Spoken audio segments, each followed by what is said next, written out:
Hello and welcome to the JSA studio. I am your host, as always, Nathan, and today I'm coming at you with the next video in my Michigan preview series. And no, this is not the last episode, but I know what you're thinking. Nathan, how can you do a preview series if the game is tomorrow? Well, for me, the game's not tomorrow. For me, the game is next week, and exactly 1 week ago, or a week in the future, rather. So I'm pre-recording all of these because I am on vacation. I will still do videos next week for you, 2 weeks from now for me. They'll just be my webcam and my laptop and me holding my mic. But these past couple of videos have been recorded in advance. So, yeah. Now, with the intro out of the way, there's only one thing left to do, and that is to get started by starting with what I want to see out of Michigan here in the game tomorrow for you. And the most obvious thing that anybody who is a Michigan fan would want to see is, of course, Bryce J. Underwood, who is going to be the starting quarterback and going to have a warm-up game before Oklahoma week 1 against New Mexico. Now, what I want to see is basically just him exist on a field, okay?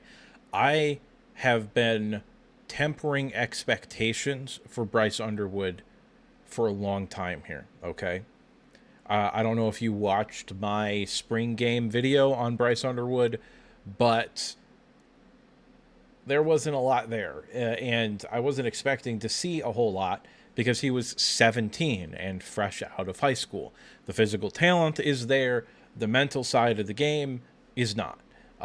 And I want to see, A, how much he improved from the spring game to the start of the actual football season here, but also I want to see what he looks like, just period, okay?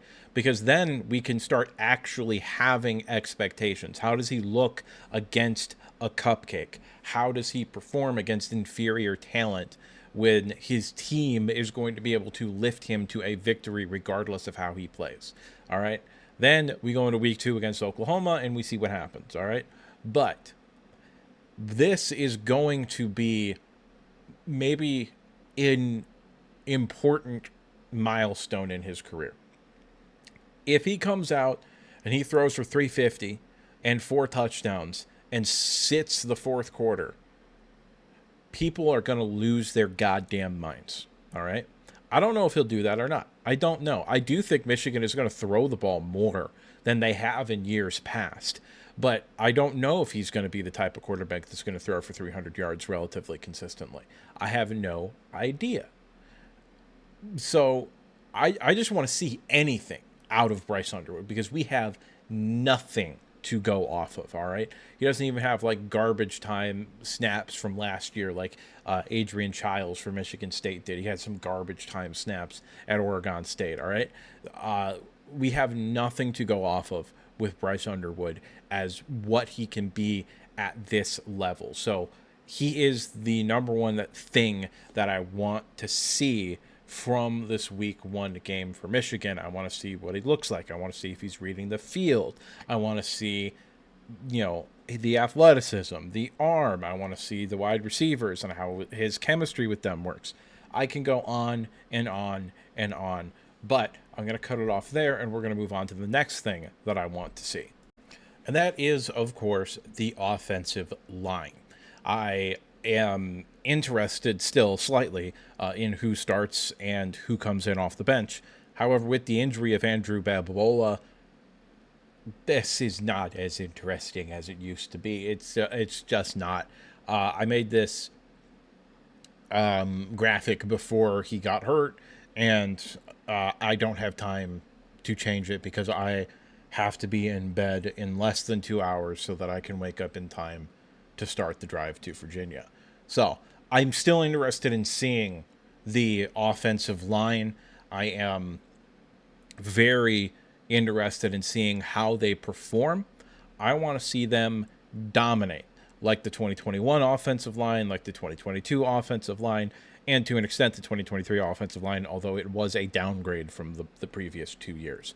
So I want to see this offensive line murder New Mexico. I want to see them pushing them around. I want to run for 10 yards a carry. I want Bryce Underwood to have 15 seconds to throw the ball. I want to see a unit that we have effectively known who 4 of the starters were going to be since the second the season ended this year. There was a little question about whether Giovanni El-Hadi would transfer. That got sussed out pretty quickly. He didn't.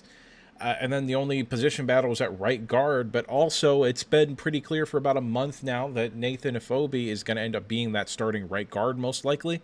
So, yeah, man, I believe this offensive line has now had time to become a cohesive unit, and I want to see what they look like. I do.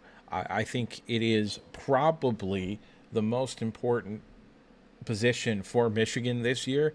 If the offensive line can recover and become even what it was in 2023, which was a good to great offensive line as opposed to like a truly elite offensive line like the previous 2 years, this line could be the difference between how this team performs. And we'll get to my predictions of how this team could perform, and I said predictions later on in the video.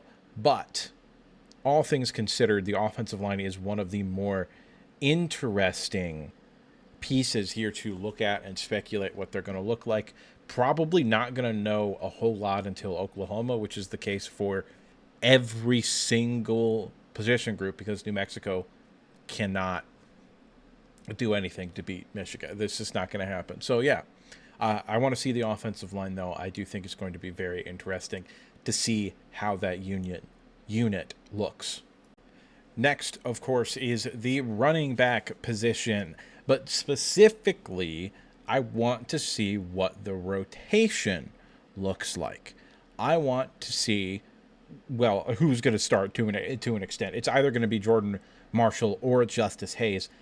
However, we know that both of those backs are going to be in and they're going to be productive most likely, and they're going to get the bulk of the carries.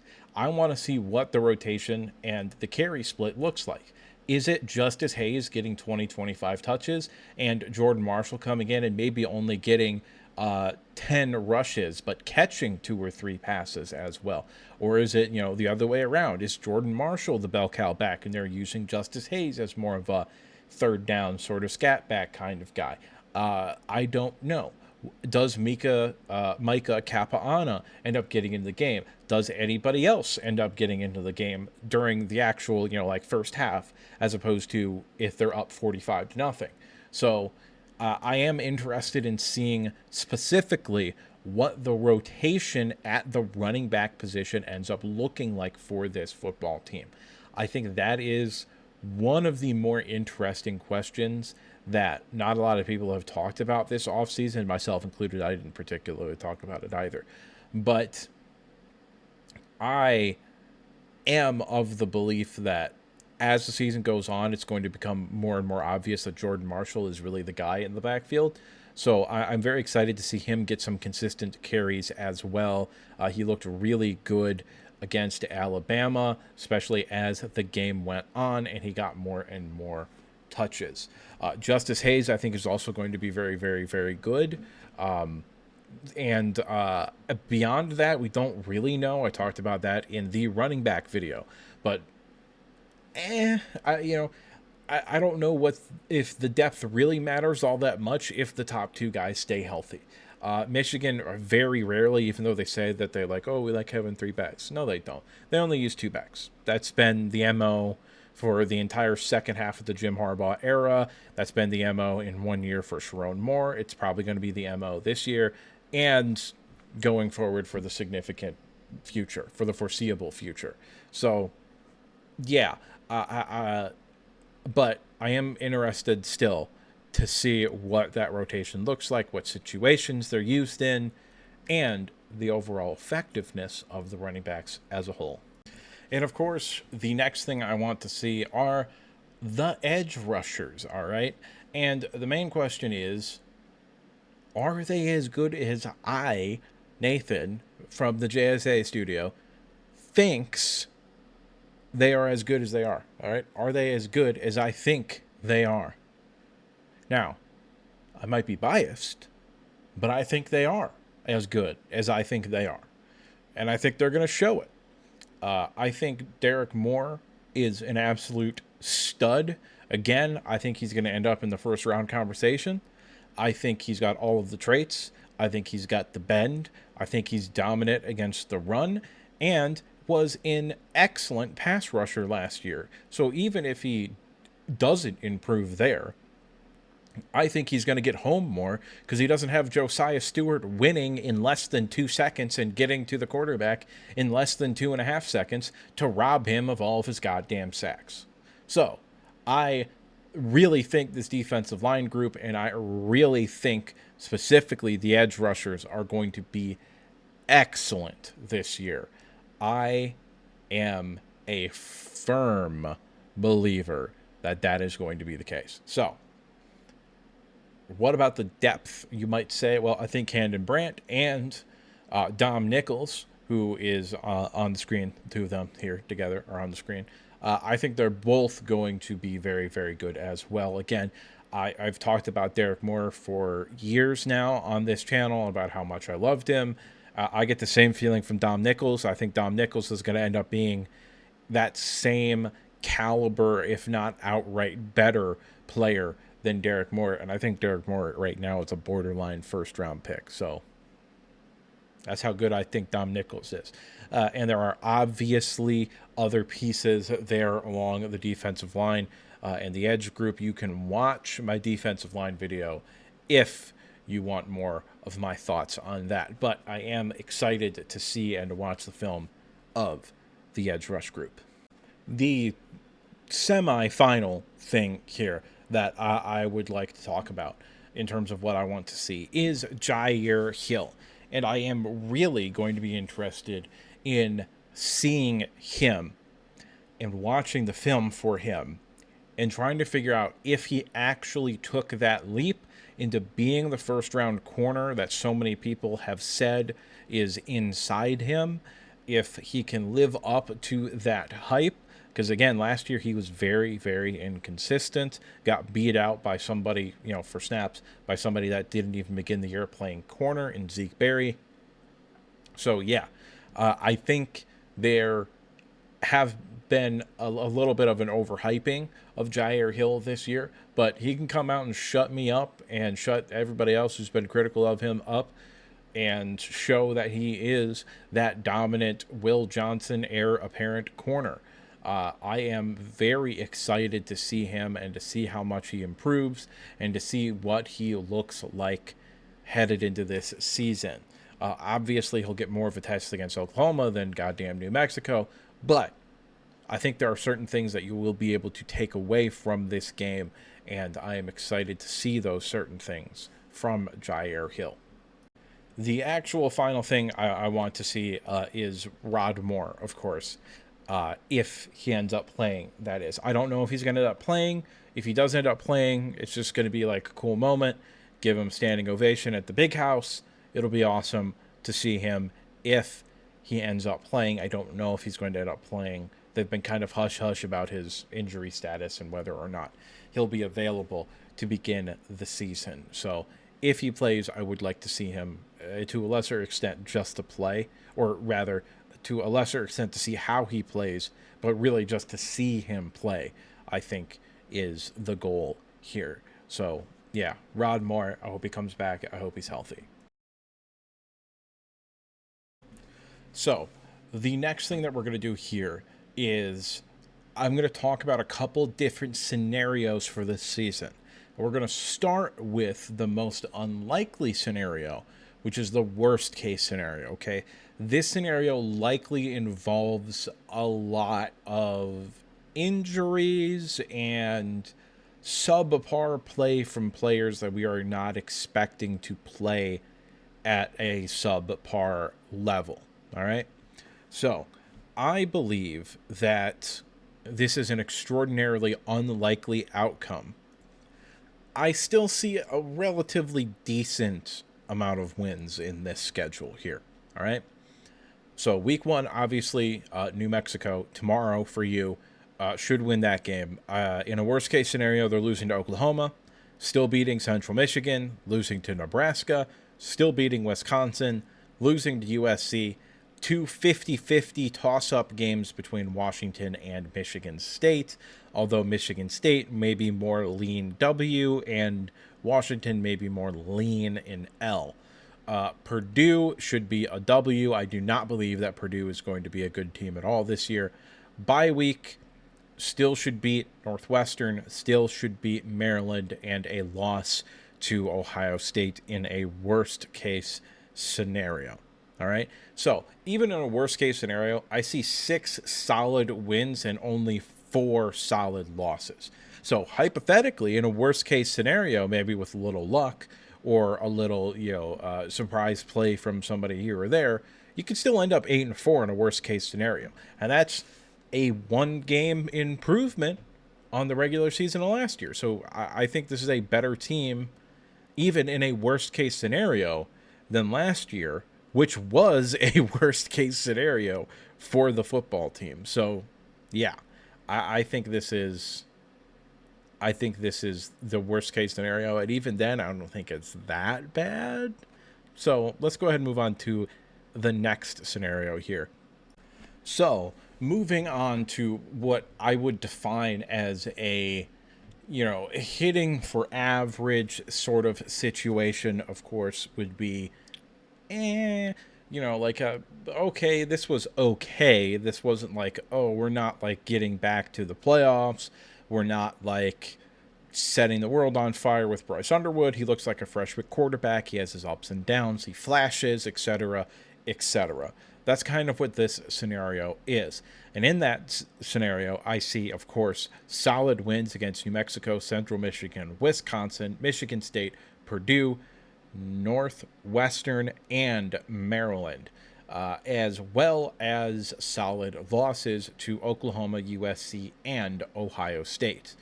Largely because USC is on the road, I would still probably think in this scenario that's a loss. Now, the 50-50 games are a little bit more interesting because in this scenario, with 7 solid wins, you could see 9 wins. They went on the road at Nebraska without Sharon Moore, and they went at home versus what I think is going to be a very good Washington team this year. Now, I don't know. I think there's a lot of external factors going on with the Washington team because last year's team, that was the game that got away. That was the game where people were like, oh, yeah, this isn't going to get fixed this year. This is just what this team is. That was the game and the loss that defined last year's season for me. Okay? Like, oh, we lost to Illinois 21-7. Okay, Illinois was a really, really good football team last year. Really, really good. Even if they play like they did at the end of the year, I still don't think they beat Illinois last year. All right? Really, genuinely, I believe that. However, if they play like they were after that second bye week against Washington, I think they win that game. And all of a sudden, that puts you at 8-4. So that's a little bit better of a year, I guess you could say. If you still win the bowl game, that's 9-4. So that's a good, solid season, all right? So this year, you could see 9-3 in sort of a hitting for a par kind of year. However, you could also see 8-4. And potentially, even in a worst case scenario, it would be 7-5. But that's the worst case scenario. So yeah, I mean, you could talk me into USC being in the yellow here. You could talk me into saying that that's a 50-50 game, even in a hitting for par. I just, with it being on the road, and last year specifically how, paradoxical USC was on the road versus at home, I think that would still probably just lean more towards a likely loss, in my opinion. But I wouldn't say that this scenario is particularly likely either. We're going to get into the likely scenario next. So this right here is my likely scenario. if I had to predict the way that Michigan's season would go, this is the way that I would predict it. Of course, solid W's against New Mexico, Central Michigan, Nebraska, Wisconsin, Washington, Michigan State, Purdue, Northwestern, and Maryland. Solid losses to Oklahoma and Ohio State, because I never, ever, ever will predict Michigan to beat Ohio State, because every time I have done that, they have lost. So the season ultimately, in my scenario here, comes down to USC. And I kind of think the way that this season is going to go. Okay, if you go 10-2, I think you've got a pretty good chance of making the playoffs. All right, I don't know how well you're going to do in the playoffs itself, but if you go 10-2 at Michigan, you've got a very good chance of making the playoffs.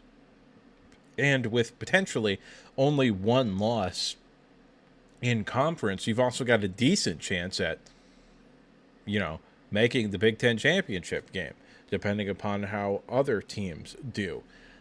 However, this is kind of the scenario that I see as the most likely scenario, where the season does kind of come down to USC. If you lose that game, you're probably not going to make the playoffs unless you upset Ohio State, which could very, very easily happen. However, if you do beat USC, the Ohio State game kind of becomes less important.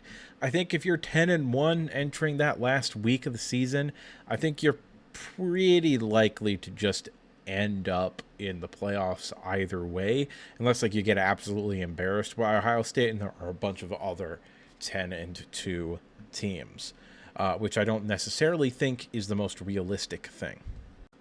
And of course, now we have our final prediction, which is Bryce Underwood comes in and he is that dude. He is a freshman that we've never seen the likes of before.